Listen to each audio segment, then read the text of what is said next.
Have you ever wished you could create your own artificial intelligence? Something that understands data, makes predictions, or even chats with you on demand? Welcome to Build Your Own AI, a beginner's guide to coding intelligence. In this video, we'll walk through the basics of AI and show you exactly how to get started. Think of it as building your own little brain in code, one that learns from examples rather than following rigid rules. If you're excited about exploring this future-facing technology, consider subscribing. Your support helps us continue offering insights into how anyone can become an AI creator. Let's kick things off with a simple question. What is AI and why bother building your own? In a nutshell, artificial intelligence involves teaching machines to perform tasks that typically require human intelligence, like recognizing images, making predictions, or engaging in conversation. It can be an incredibly rewarding skill to learn because it opens doors to countless applications, from solving practical business problems to tinkering with creative projects at home. Instead of feeling like technology is always out of your hands, you become the one shaping it. To understand the magic of AI, we need to address a key difference in programming approaches: machine learning versus traditional programming. Traditional code is rule-based. You specify instructions step by step, and the computer follows them to the letter. Machine learning flips this on its head. Instead of writing a rule for every scenario, you feed your model lots of data, and it infers its own rules from patterns it finds. That's how AI learns, making it far more adaptable in situations with unpredictable variations, like identifying faces in photos or responding to human language. Before you dive into coding, it helps to define a clear project goal, something small, achievable, and exciting.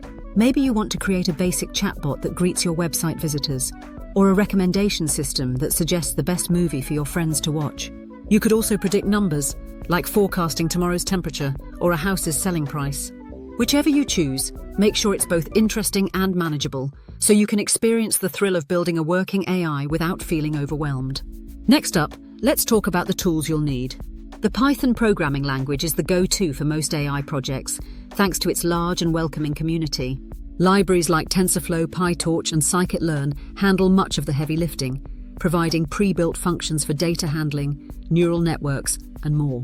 For an environment, you can't go wrong with Jupyter Notebook or Google Colab, both of which let you run Python code in your browser and see results instantly.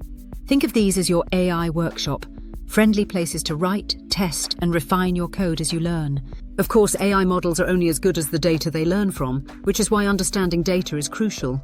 Data literally drives AI. If you feed your model sloppy, inconsistent information, expect sloppy, inconsistent results. That's why data scientists spend a large chunk of their time cleaning and pre-processing data, removing duplicates, handling missing values, and making sure the features make sense. You can find great datasets on Kaggle or the UCI machine learning repository, but always inspect what you're working with before diving into model building. Once you have your data, it's time for the fun part: building a basic AI model step by step. Let's say you pick a simple regression task, like predicting house prices. You'd load your dataset, perhaps including features like square footage, location, and number of bedrooms, split it into training and testing sets, and then use a library like scikit-learn to set up a linear or random forest model.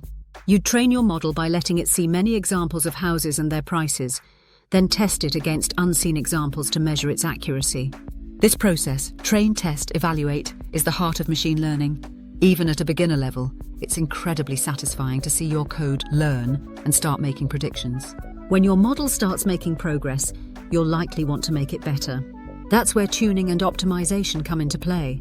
Techniques like hyperparameter tuning, cross-validation, and carefully avoiding overfitting can push your AI from just okay to pretty impressive.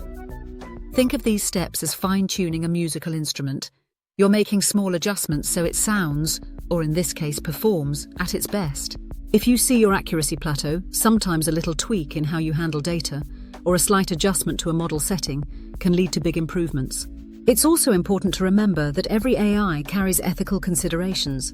For instance, if your dataset is biased or lacks representation from certain groups, your model might make skewed predictions. That could have real consequences if you ever deploy a biased system in something like loan approvals or hiring recommendations. By being mindful about data collection and fairness, you can help ensure your AI system is as unbiased and transparent as possible. So you've built your basic AI model, now what? Deploying your AI project is where you get to see it in action. Tools like Flask or Streamlit make it easy to wrap your model in a simple web interface so you or your friends can interact with it. You can even integrate it into a mobile app, letting users snap a picture or type a phrase and instantly receive AI-driven insights. Deployment brings your creation out of the lab and into the real world, whether that's a simple local server setup or a cloud hosting service for broader access. Finally, once you've tasted success with a simple AI project, you'll likely want to go further, and that's where advanced learning comes in. Maybe you'll explore deeper neural networks for image classification or generative models like GPT to craft compelling text. You could experiment with computer vision, reinforcement learning, or even build a mini version of DALL-E to generate art. The AI field moves quickly, and new libraries and techniques pop up all the time. So there's always something new to sink your teeth into. If this journey into AI creation has piqued your curiosity, I encourage you to keep experimenting, keep reading, and keep building. With consistent practice, you'll move from building simple chatbots to tackling complex real-world challenges, and maybe even innovating entirely new solutions. Thanks for tuning in. If you found this overview helpful, don't forget to subscribe for more guides on coding, AI, and beyond. Remember, the future of technology isn't just about using AI, it's about creating it. And that future can start with you right now.